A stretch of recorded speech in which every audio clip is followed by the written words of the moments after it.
ലീഗിന് ദേശീയ തലത്തിൽ കാര്യമായി ഒന്നും ചെയ്യാൻ കഴിയില്ലെന്നുള്ള ബോധ്യം ലീഗിനുണ്ട്.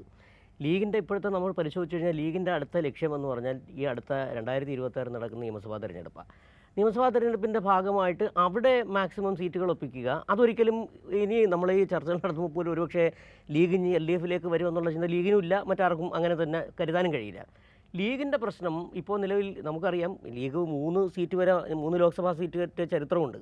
പിന്നെ എല്ലാ കാലത്തും ഈ ഔദാര്യം ചെയ്തിട്ടുള്ള പാർട്ടി ലീഗാണ്. നമുക്കറിയാം 95 മറ്റോ ആണെന്ന് തോന്നുന്നു, മറ്റേ ആൻ്റണി മത്സരിച്ചപ്പോഴേക്ക് തിരുവരങ്ങാടി സീറ്റ് കിട്ടുക. അത്രയും കോൺഗ്രസിന് പോലും സേഫായിട്ട് ഒരാളെ മത്സരിപ്പിക്കാൻ പറ്റിയത് ലീഗിൻ്റെ സീറ്റാണ്. അവിടെ കൊണ്ടു നിർത്തി അവർ ജയിപ്പിക്കുകയും ചെയ്തു. വെല്ലുവിളിയാണെന്ന് പറഞ്ഞ് ഏറ്റെടുത്ത് കുഞ്ഞാലിക്കുട്ടി എന്ന് പറഞ്ഞിരുന്നു, അത് നടത്തുകയും ചെയ്തു. ഇപ്പോഴും വടക്കൻ കേരളത്തിലെ 8 ലോക്സഭാ മണ്ഡലങ്ങളിലെ നിർണായക ശക്തി എന്ന് പറഞ്ഞാൽ ലീഗ് തന്നെയാണ്. അവിടെ ലീഗ് ഒഴിവാക്കി കോൺഗ്രസ് എന്ന് പറഞ്ഞാൽ കോൺഗ്രസ് ജയിക്കില്ല.